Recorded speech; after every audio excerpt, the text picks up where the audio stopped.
बिस्मिल्लाहिर्रहमानिर्रहीम। अस्सलाम वालेकुम स्टूडेंट्स। हमारा नेक्स्ट लेक्चर जो है हम लोगों ने बाय द वे स्टार्ट किया हुआ था chromosome and DNA MDCAT biology का चैप्टर है। और इसमें लास्ट लेक्चर के अगर आपको याद हो तो हम लोगों ने जो है वो डिस्कस किया था। Give me 1 minute. या हम लोगों ने लास्ट लेक्चर में जो है, मैं थोड़ी सी रिवीजन करता जाता हूँ। हम लोगों ने लास्ट लेक्चर में centre dogma of molecular biology, life या जीन एक्सप्रेशन पढ़ा। उसके बाद हमने types of RNA, then transcription, और उसके बाद जो है ऑल एमसीक्यूज हमने डिस्कस किए, स्प्लाइसिंग, फिर एनिमेशन देखी, फिर हमने प्रोकैरियोट और यूकैरियोट में डिफरेंस देखा।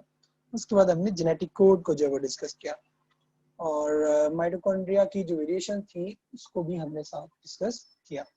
नेक्स्ट हमारे पास जो चीज़ आ रही है, ठीक है, वो हमारे पास है ट्रांसलेशन।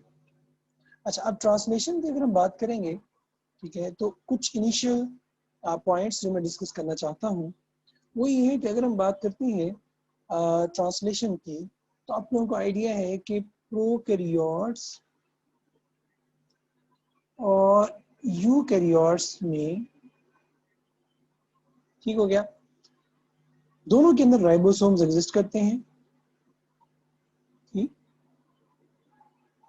डिफरेंस क्या है, ये 70S होते हैं और ये 80S होते हैं। अच्छा, अब जो राइबोसोम्स होते हैं ये साइटोसोल कह लो या साइटोप्लाज्म के अंदर मौजूद होते हैं, जबकि यूकैरियोट्स में राइबोसोम्स साइटोसोल के अंदर, और अगर आपको याद हो RER रफ एंडोप्लाज्मिक रेटिकुलम के ऊपर मौजूद होती है। तो इसका मतलब क्या हुआ, जो राइबोसोम्स हैं they are factory of protein. ठीक हो गया, प्रोटीन की सिंथेसिस कर रहे होंगे, फैक्ट्री ऑफ प्रोटीन है। अब जो राइबोसोम्स हैं ये एक 70S होता है, एक 80S होता है। जो हमारे पास 70S है यानी ये प्रोकैरियोट्स के अंदर है और साइटोप्लाज्म में प्रोटीन सिंथेसिस कर रहा है, जबकि जो 80S है ये हमारे पास साइटोप्लाज्म और रफ एंडोप्लाज्मिक रेटिकुलम के अंदर भी हमारे पास क्या कर रहा है, सिंथेसिस कर रहा है। इसके अलावा आपको आइडिया होगा कि हमारे पास ट्रांसलेशन जो है वो प्रोकैरियोट में कहाँ हो रही है और यूकैरियोट्स में जो है वो हमारे पास कहाँ हो रही है। अब अगर इसके मैकेनिज्म की अगर हम बात करते हैं हमारे पास, तो याद रख लीजिएगा कि ट्रांसलेशन जो मैकेनिज्म है इसमें 3 स्टेप्स होते हैं। Initiation, elongation, termination. ठीक हो गया। अच्छा, इसके लिए आपको जो हमारे पास याद रखना बहुत ज़्यादा ज़रूरी है, ठीक है। आपको याद होगा हमने पढ़ा था रेप्लिकेशन, हमने ट्रांसक्रिप्शन पढ़ा, हमने कहा it will always be from 5 prime to 3 prime direction. सही हो गया। और उसके बाद हमारे पास जो है ये एक सिंपली आप कह सकते हैं कि मैकेनिज्म्स है। और प्लस एक और चीज जो याद इसके साथ रखने वाली है वो जेनेटिक कोड। ठीक है, जेनेटिक कोड के अंदर हमने लास्ट लेक्चर में देखा था हमारे पास के जो है जेनेटिक कोड जो है वो एक्चुअल में आप कह सकते हैं कि 3 न्यूक्लियोटाइड्स का कॉम्बिनेशन था जो मिल के एक अमीनो एसिड के लिए कोड करता था। ठीक हो गया। अच्छा, अब हमारे पास अगर हम इसको प्रॉपर्ली स्टार्ट करें इनिशिएशन को, तो एक बात याद रखनी है कि इनिशिएशन से पहले हमारे पास क्या होता है कि मैकेनिज्म है जिसको हम कहते हैं एक्टिवेशन ऑफ टीआरएनए। इसको लोडिंग ऑफ टीआरएनए भी हम कह सकते हैं। ठीक, अब इसमें होता क्या है, अगर मैं आपको डायग्रामेटिकली शो करूं, ठीक है, तो यहाँ पे हमारे पास एक एंजाइम होता है जिसे हम कहते हैं अमीनो एसाइल टीआरएनए सिंथेटेस। ये एंजाइम क्या करता है, enzyme which bonds amino acid to tRNA. इसका काम क्या होगा, ये अमीनो एसिड को टीआरएनए के साथ जोड़ेगा एट 3 प्राइम OH। बॉन्ड जब रिक्वायर एनर्जी, एटीपी इसमें यूटिलाइज होता है। ठीक है, bond is unstable so it can release amino acid at ribosome easily. ठीक हो गया। यहाँ देखिएगा ये बुक में ही हमारे पास, ये हमारे पास क्या है, एंजाइम है, ये क्या है हमारे पास टीआरएनए शो किया हुआ है, और यहाँ पे अगर हम देखें तो ये एंजाइम ये टी इसको लेके आ रहा है एंड ये है अमीनो एसिड ट्रिप्टोफैन। अब ये हमारे पास 3 प्राइम रीजन है, ये याद रखना है। इस रीजन के अंदर आपको पता है एंटीकोड होता है, और जो ट्रिप्टोफैन है, ठीक है, ट्रिप्टोफैन है, इसका जो जो आप कह सकते हैं कोडॉन होता है वो हमारे पास होता है यूजीजी। ये आपको पूछा जा सकता है हमारे पास कि जो ट्रिप्टोफैन है इसका कोड क्या है, तो आपको पता होना चाहिए ट्रिप्टोफैन का कोड हमारे पास क्या है, यूजीजी है। ठीक, ये यहाँ पे भी उन्होंने बनाया हुआ है, देखो ये कोड है, इसका एंटी कोड क्या होगा, एसीसी। ये इसका कोडॉन है, ठीक है, और इसका एंटी कोड क्या होगा, anti code will always be at tRNA. ठीक हो गया ये। अब इस एंजाइम ने, एक्टिवेटिंग एंजाइम ने, अमाइनो एसिड टीआरएनए सिंथेटेज ने क्या करना है, इस ट्रिप्टोफैन को अटैच करना है एट 3 प्राइम, और अटैच करने के बाद ये क्या करेगा, यहाँ पे वाटर मॉलिक्यूल को रिलीज करेगा और ट्रिप्टोफैन को इस टीआरएनए के साथ अटैच कर देगा, और that tRNA is now activated. एक बात याद रखनी है कि इस टीआरएनए ने जब प्रोटीन सिंथेसिस करनी है तो ये अमाइनो एसिड को क्या कर देगा, लूज कर देता है। ठीक है, अमाइनो एसिड को क्या कर देगा, लूज। जब अमाइनो एसिड को ये लूज कर देता है तो आपने एक चीज याद रखनी है, जैसे ही अमाइनो एसिड को ये लूज करता है तो इसकी ये साइड क्या हो जाती है, एज इट इज हो जाती है, खाली हो जाती है। ठीक हो गया, इसकी साइड क्या हो जाएगी हमारे पास, एज इट इज जो है वो हो जाएगी। और इसका मतलब क्या हो गया कि now that tRNA is further available for another amino acid to attach at 3 prime region. सही, ओके। अब हमारे पास ये क्या है, इस तरह से हर टीआरएनए को अकॉर्डिंग टू द कोडॉन या उसके साथ जो एंटीकोड होता है उसके अकॉर्डिंग जो है वो क्या किया जाता है, आप कह सकते हैं सिंथेसाइज जो है वो किया जाता है, एक्टिव किया जाता है, आप कह सकते हैं लोड किया जाता है। अच्छा, अब हमारे पास फर्दर मूव करते हैं, तो हमने कहा जी इनिशिएशन है, ठीक है, तो इनिशिएशन के लिए मैं आपको लेके जाता हूँ यहाँ पे। अब इसमें जरा तवज्जो से गौर से सुनिएगा, हमारे पास जो है इनिशिएशन, ठीक, जो इनिशिएशन है, ठीक है, याद रख लीजिएगा इनिशिएशन में क्या बनता है, इनिशिएशन कॉम्प्लेक्स। ठीक हो गया, क्या बनेगा हमारे पास, इनिशिएशन कॉम्प्लेक्स। इसमें होता क्या है, याद रख लीजिएगा कि हमारे पास जो आप कह लो कि इसको मैं यहाँ पे बनाऊं, ये हमारे पास है जी, let's suppose messenger RNA, protein synthesis will always be from 5 prime to 3 prime direction। ठीक हो गया। अच्छा, अब हमारे पास क्या होगा कि फर्स्ट स्टेप के अंदर, ठीक है, फर्स्ट स्टेप के अंदर हमारे पास जो टीआरएनए है, ठीक है, फर्स्ट स्टेप के अंदर जो टीआरएनए है वो हमारे पास क्या करेगा, जिस मैथ्यूनिन को अटैच करेगा। अब आपको पता है कि हमारे पास ये, अगर लेट्स सपोज मैं कहूँ कि ये टीआरएनए है, ठीक हो गया, तो इस टीआरएनए के ऊपर यहाँ पे लगा हुआ है मैट, मैट इज मैथ्यूनिन। तो अब इसका जो मैसेंजर आरएनए के ऊपर सीक्वेंस होगा वो क्या होगा, याद रखिएगा, वो हमारे पास सीक्वेंस होगा जी AUG। ठीक, इसका मतलब है यहाँ पे जो सीक्वेंस होना चाहिए वो क्या होगा, ए का ऑपोजिट क्या होता है, UAC। ठीक है, ये आपने जो है वो याद रखना है। अब हमारे पास ये सीक्वेंस इस तरह यहाँ पे आप कह सकते हैं कि 3-3 की फॉर्म में, ट्रिपलेट की फॉर्म में जो हमारे पास क्या होते हैं, अवेलेबल होते हैं। अब हमारे पास क्या होगा कि जो आप कह लो कि हमारे पास जो है ये जो मैथ्यूनिन कंटेनिंग ट्रांसफर आरएनए है, इसने क्या करना है, स्मॉलर सब यूनिट के साथ अटैच होना है। ठीक है, इसने क्या करना है, सबसे पहले स्मॉलर सब यूनिट के साथ। तो मैं क्या कहता हूँ, मैं कहता हूँ कि जी मेरे पास जो है ये है जी स्मॉलर सब यूनिट, तो इसको let me change the, okay, ये हमारे पास है स्मॉलर सब यूनिट, मैं इसको लिखूंगा SS। ठीक है, ठीक है, स्मॉलर सब यूनिट राइबोसोम। सही, अब इस स्मॉलर सब यूनिट के साथ इस टीआरएनए को अटैच करना है, किसने, हमारे पास एक इसके साथ प्रोटीन लगी होती है। ठीक है, मैं इसको यहाँ पे कर देता हूँ, that protein is called as IF1। IF1 क्या करेगी, इस आप कह सकते हैं जो टीआरएनए है उसको अटैच करेगी किसके साथ, राइबोसोम के साथ, with the help of IF1।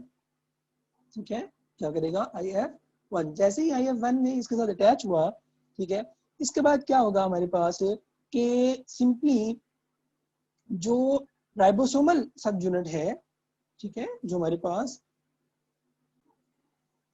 अब जो हमारे पास राइबोसोमल सब यूनिट है ये अटैच हो जाएगा किसके साथ, आप कह सकते हैं मैसेंजर आरएनए के साथ। लेट्स सपोज मैं कह रहा हूँ कि मेरे पास ये आ गया मैसेंजर आरएनए, उसके साथ हमारे पास यहाँ पे जो है इसके अपोजिट में आ जाएगा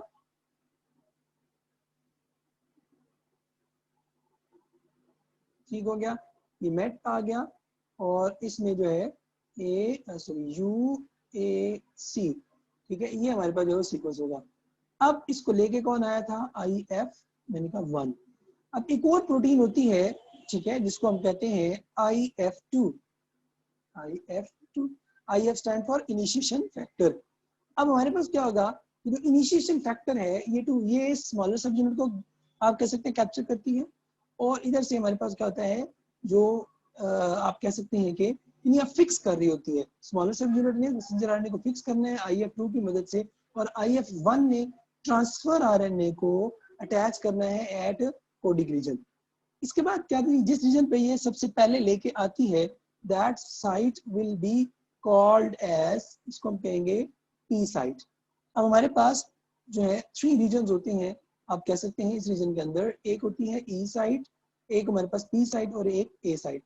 E हम कहते हैं इलोंगेशन ठीक है, सॉरी एग्जिट। P हम कहते हैं पेप्टिडाइल, इस रीजन पे हमारे पास एक्चुअल में बनना होता है पेप्टाइड बॉन्ड, और उसके बाद हमारे पास होती है आप कह सकते हैं अमाइनो एसाइल। अमाइनो एसाइल इस रीजन के ऊपर एक्चुअल में अमाइनो एसिड में आना होता है। अब हमारे पास क्या हो गया, ये रीजन बन गया ठीक है, ये रीजन हमारे पास क्या हो गया अटैच हो गया। अब इसका रिजल्ट क्या होगा ठीक है, यानी इसके बाद हमारे पास जो नेक्स्ट प्रोसीजर है वो क्या होगा उसको जरा हम देखते हैं। यहाँ पे हमने क्या कहा जी स्मॉलर सब यूनिट अटैच हो गए। अब नेक्स्ट स्टेप में क्या होता है ठीक है, नेक्स्ट स्टेप में हमारे पास क्या होगा कि जो लार्जर सब यूनिट है ठीक है, ये क्या है लार्जर सब यूनिट। लार्जर सब यूनिट को क्या किया जाएगा अटैच किया जाएगा, किस तरह से, ये हमने कहा मैसेंजर आरएनए है ठीक हो गया 5 प्राइम टू 3 प्राइम। उसके बाद हमने कहा जी हमारे पास जो है वो क्या होता है स्मॉलर सब यूनिट होता है। उसके बाद हमने कह दिया लार्जर सब यूनिट अटैच हो जाएगा। फिर हमने कहा था कि इसी मैसेंजर आरएनए में AUG के ऑपोजिट में हमारे पास क्या होता है इस तरह से मैथ्यूनिन जो है वो होगा ठीक। इसी तरह यहाँ पे हमारे पास जो है वो ये जो साइट है आप कह सकते हैं ये हमारे पास किसके लिए है A, ये है P और ये है E। इसका मतलब क्या हुआ सबसे पहले, अब यहाँ पे बड़े इंपॉर्टेंट एमसीक्यू बनते हैं, सबसे पहले tRNA को कौन लेके आया, आंसर याद रखना है IF1 इनिशिएशन फैक्टर 1। उसने कहाँ अटैच किया P साइट के ऊपर ठीक। IF2 का क्या रोल है, IF2 ने स्मॉलर सब यूनिट जो है उसको क्या कर लिया है कैप्चर कर लिया और करेक्ट जो है वो एडिशन या करेक्ट आप कह सकते हैं अटैचमेंट में रिवर्स करता है। अब जैसे ही हमारे पास क्या हुआ कि ये इनिशिएशन फैक्टर था, यहाँ पे हमारे पास जो है वो आप कह लो कि लार्जर सब यूनिट अटैच हो गया ठीक है, ये हमारे पास बन जाता है इनिशिएशन कॉम्प्लेक्स। ये हमारे पास क्या बन जाएगा इनिशिएशन कॉम्प्लेक्स ठीक है। याद रख लीजिएगा कि इनिशिएशन जो कॉम्प्लेक्स हमारे पास बनता है ठीक है, इसको फर्दर गाइड किया जाता है with the help of another factor ठीक हो गया, with the help of another factor. वो किस तरह से अब देखिएगा जरा नेक्स्ट स्टेप में क्या होगा, हमारे पास एक और tRNA, ये हमारे पास tRNA है, इसके ऊपर एक और अमीनो एसिड है। अब इसको लेके आने वाली एक और प्रोटीन होगी, इस प्रोटीन को हम कहेंगे EF। EF हमारे पास क्या होती है इलोंगेशन फैक्टर, IF क्या था इनिशिएशन फैक्टर। अब इलोंगेशन फैक्टर इस tRNA को अकॉर्डिंग टू द नेक्स्ट 3 जो कोडॉन होते हैं उनके अकॉर्डिंग जो वो क्या करेगा उनको यहाँ पे लेके आएगा। किस तरह से, ये हमारे पास आ गया ठीक है यहाँ पे। उसके बाद ये स्मॉलर सब यूनिट, ये लार्जर सब यूनिट हो गया। उसके बाद यहाँ P साइट है, ये E साइट हमारे पास आ जाएगी और ये A साइट आ जाएगी। अब यहाँ पे already initiation factor containing change the colour, यहाँ पे ये हमारे पास क्या है amino acid according to the code anti code यहाँ पे क्या है अटैच है, और यहाँ पे IF1। अब क्या होगा ये वाली जो है ना ये क्या करेगी दूसरे अमीनो एसिड को ला के A साइड के ऊपर क्या करेगी अटैच करेगी। और ये कौन अटैच करेगी, EF इलोंगेशन फैक्टर। पहले को कौन अटैच कर रहा था, IF। अब आपने याद रखना है first tRNA will attach at P site, second tRNA will attach A site। First tRNA को कौन अटैच करता है, इनिशिएशन फैक्टर, सेकंड को कौन करता है, इलोंगेशन फैक्टर। जैसे ही अटैच होता है अब क्या होगा हमारे पास मेटाबॉलिक प्रोसेस के रिजल्ट में क्या होगा, यहाँ से ये अमाइनो एसिड इस अमाइनो एसिड के साथ क्या करता है, इस तरह से लिंक क्रिएट कर लेता है। समझ आ गई। यहाँ से जैसे ही न्यू tRNA आता है तो ये फर्स्ट वन था इनिशिएशन, सेकंड वन जो मैकेनिज्म था ये हमारे पास क्या स्टार्ट हो गया, इलोंगेशन। अब इलोंगेशन में क्या होगा, जरा गौर से तवज्जो करिएगा। इलोंगेशन में इसको रिस्क करता हूँ जरा ताकि आपको याद रहे। अब इलोंगेशन में हमारे पास क्या होना है, याद रखिएगा इलोंगेशन के अंदर जो है हमारे पास क्या होगा कि जैसे ही हमारे से आपस में मिल जाएंगे तो ये अपना बॉन्ड यहाँ से ब्रेक कर देगा पहले वाले tRNA से। जैसे ही ब्रेक करेगा उसके बाद ये क्या करेगा, 3 न्यूक्लियोटाइड राइबोसोम। अब अक्सर सवाल पूछा जाता है कि जी मैसेंजर आरएनए मूव करता है या राइबोसोम मूव करता है, तो आपने आंसर याद रखना है, ribosome will move on messenger RNA. तो राइबोसोम मैसेंजर आरएनए के ऊपर मूव करेगा, 3 न्यूक्लियोटाइड अहेड मूव करेगा जिसमें वो पहले इसको रीड करेगा फिर इसको रीड करेगा। अच्छा अब हमारे पास जैसे ही आगे मूव करेगा यहाँ से तो बॉन्ड जो है वो क्या हो गया, ब्रेक हो गया। मैं इसको ब्रेक कर देता हूँ, लेट्स सपोज ये बॉन्ड क्या हो गया, ब्रेक हो गया। अब हमारे पास क्या होगा, नेक्स्ट जरा गौर से देखना, नेक्स्ट स्टेप में क्या होगा कि हमारे पास ये है E, ये है P, ये A साइड, उसके बाद ये हमारे पास आ गया। अब याद रखना कि ये जो हमारे पास था ये कहाँ मूव कर जाएगा, E साइड के ऊपर। ठीक हो गया, ए कहाँ मूव कर जाएगा, A साइड के ऊपर। और जो P साइड पे था it will move back on A side, और इसके साथ कितने राइबोसोम होंगे, अमीनो एसिड होंगे, 2 अमीनो एसिड होंगे। ठीक हो गया। और अब A साइड क्या होगी, फिर खाली होगी। जब A साइड फिर खाली होगी इसका मतलब क्या हुआ कि अगेन हमारे पास, ठीक है, अगेन हमारे पास क्या होगा, यहाँ पे ये हुआ हमारे पास, ये आ गया हमारे पास। अब अगेन क्या हुआ, एक और tRNA आएगा जो अब इलोंगेशन फैक्टर है। अब इलोंगेशन फैक्टर जब तक प्रोटीन चलती रहेगी सेल तब तक इलोंगेशन फैक्टर जो है वो अमीनो एसिड tRNA को दैट कंटेनिंग अमीनो एसिड लाते रहेंगे और उसको ए साइड के ऊपर जो है वो अटैच करते रहेंगे। अब ये ए साइड के ऊपर अटैच हो गया, इसके साथ अमीनो एसिड था, दूसरा वाला बी साइड के ऊपर पड़ा था जिसके पास जो है वो लेट्स सपोज हमने कहा 2 अमीनो एसिड थे, और उसके बाद थर्ड वन था जिससे हमने क्या कर लिया था, ग्रैब कर लिया था अमीनो एसिड। अब क्या होगा, ये हो गया, अब इससे 5 to 3 डायरेक्शन, 5 to 3। अब ये आगे मूव करता जाएगा राइबोसोम। जब ये आगे मूव करेगा तो याद रखना है हमारे पास कि ये जो ये वाला है हमारे पास जो कि अनलोडेड है, ये इसको क्या कर दिया जाएगा, एग्जिट कर दिया जाएगा। और ये जो P है ये आ जाएगा E साइड के ऊपर, जो A है ये आ जाएगा किसके ऊपर, P साइड के ऊपर। इनका आपस में जो है वो यहाँ से बॉन्ड भी साथ हो जाता है। ठीक हो गया, ये आपने जो है वो चीज याद रखनी है। तो इस तरह से कॉन्टिन्यूसली क्या होगा हमारे पास के इलोंगेशन चलती रहेगी, और इलोंगेशन के चलने के रिजल्ट में हमारे पास क्या होगा, प्रोटीन सिंथेसिस जो है वो होती रहेगी। अब लास्ट स्टेप हमारे पास होता है टर्मिनेशन। यानी टर्मिनेशन कैसे होती है, टर्मिनेशन हमारे पास याद रख लेना कि इसी तरह से क्या होगा कि हमारे पास ये आ गया लार्ज सब यूनिट। अब इसी तरह हमारे पास क्या होगा कि यहाँ से ये नेकेड है और इसके ऊपर इस तरह से नंबर ऑफ लॉन्ग इलोंगेटेड जो है वो क्या है, प्रोटीन हमारे पास क्या है, मौजूद है। समझ आ गई इस बात की।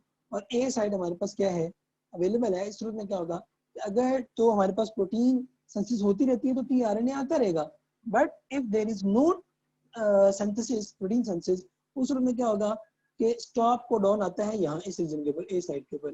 दैट स्टॉप कोडॉन में भी UAA, UGA, UAG, तीनों में से कोई सी भी एक होता है, दैट इज टर्मिनेटर। ठीक है, और ये क्या करता है, एक रिलीजिंग फैक्टर लेके आता है, RF।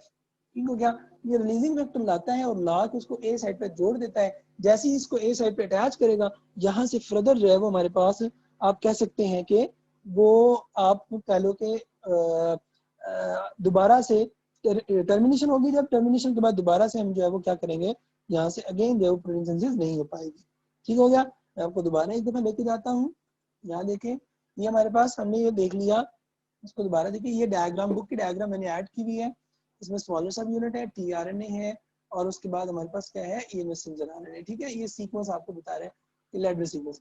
अब क्या हो गया कि ये देखो, एक इनिशिएशन फैक्टर यहाँ राइबोसोम को पकड़ रहा है, एक इनिशिएशन फैक्टर मेथियोनिन पे लग रहा है। ये राइबोसोम के साथ अटैच होता है, उसके बाद इसमें मैसेंजर आरएनए के साथ अटैच होना होता है। ये किसके अंदर है, प्रोकैरियोट्स के अंदर, याद रखना। ठीक हो गया। यूकैरियोट्स में ना यहाँ पे ये IF की जगह पे, इनिशिएशन फैक्टर की जगह पे और प्रोटीन होती है। ठीक है, वो याद रखनी फिलहाल जरूरी नहीं है और ना ही आपके सिलेबस का हिस्सा है।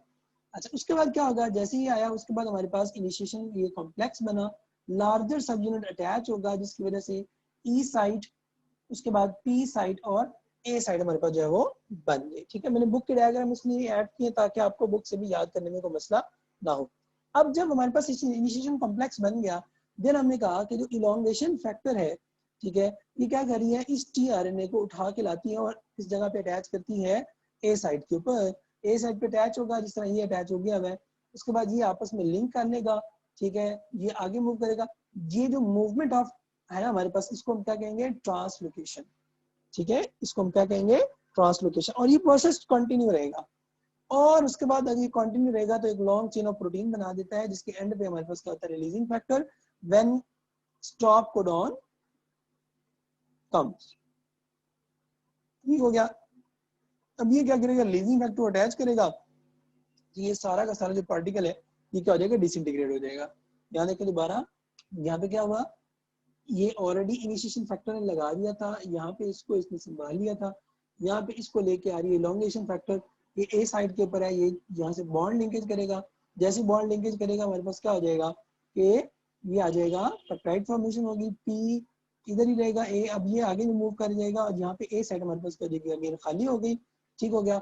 ई जो यहाँ पे ये वाला पी जो पार्ट था ये हमारे पास निकल गया। ठीक है, ये वाला, और अब जो ए पे था उसने पी की जगह ले लिया, अब ये अगेन खाली हो गया। अगेन हमारे पास जो है वो इलॉन्गेशन फैक्टर आएगी, टीआरएनए को साथ लाएगी और अटैच करती जाएगी। ये देखें जरा, ये स्मॉलर सब यूनिट, लार्जर सब यूनिट, टीआरएनए अटैच हुआ। इन्होंने क्या किया, डिफाइन की साइट्स EPA, ठीक है, ई साइड पी साइड, उसके बाद नया आया। ठीक है, अब इसने क्या किया, अटैच किया अपने आप को।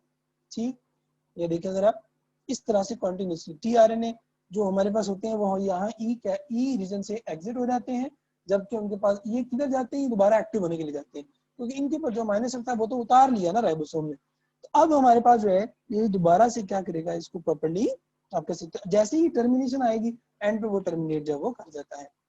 अच्छा, अब ये लास्ट एक चीज हमारे पास आ रही है, difference between prokaryotic and eukaryotic cell. ठीक है, इसको आपने अच्छे तरीके से जो है वो याद रख लेना है हमारे पास।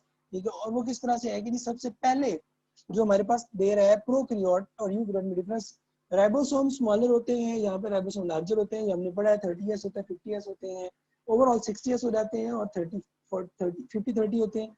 ये हमारे पास 60-40 होते हैं, और 80S ribosome. Cytosynthesis, ribosome occur in cytoplasm, ribosome occur in cytosol and reticulum reticulum। Initiation complex के हवाले से अब ये बड़ा इंपॉर्टेंट पॉइंट है, initiating amino acid is modified and form methionine. अब याद होगा हमने पढ़ा था कि मेथियोनिन की प्रिपरेशन की जाती है। ठीक है, अब हमारे पास जो इनिशिएशन अमीनो एसिड की जो कि मॉडिफाई किया जाएगा और एन फॉर्माइल मेथियोनिन अटैक यानी बनाया जाएगा जो एक्टिवेटेड है। Initiation amino acid is methionine, it is not modified. अच्छा, specific purine rich sequence on 5' side is required to distinguish initiator AUG from internal one।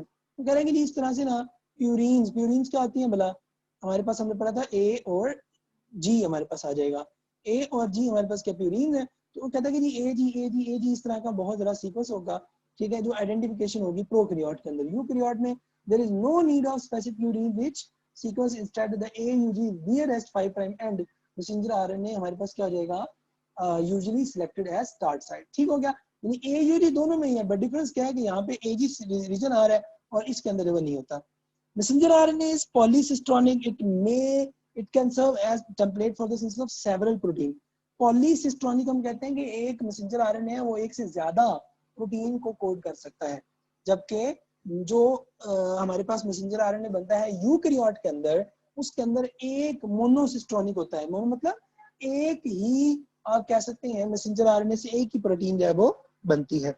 इस तरह 6 देखेंगे, only one initiation factor is used, यहाँ पे more than one type of, यहाँ पे one type IF1 हमने कहा था, IF2 हमने कहा था। बाय द वे 2 होते हैं, ठीक है, वैसे तो 3 होते हैं, मगर अब आपके सिलेबस में जो हमारे पास 2 दिए हुए तो हम उस 2 को ही फॉलो करेंगे।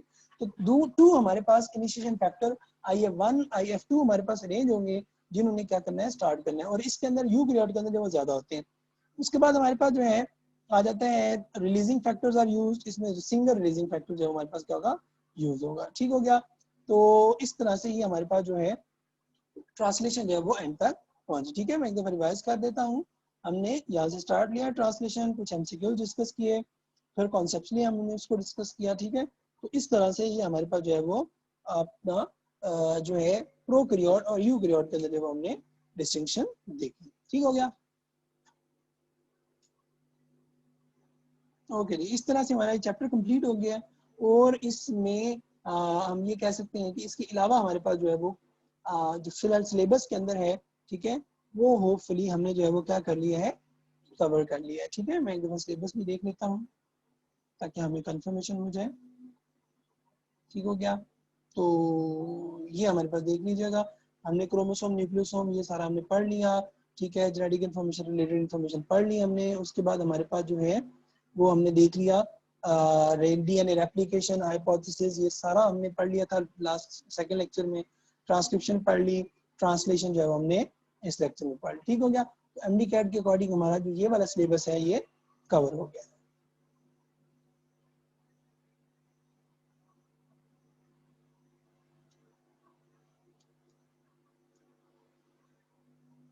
ठीक है, यहाँ पे ये देखें, ये एमडी कैट का सिलेबस हमारा क्या हो रहा है, यहाँ पे कवर हो गया। ओके जी।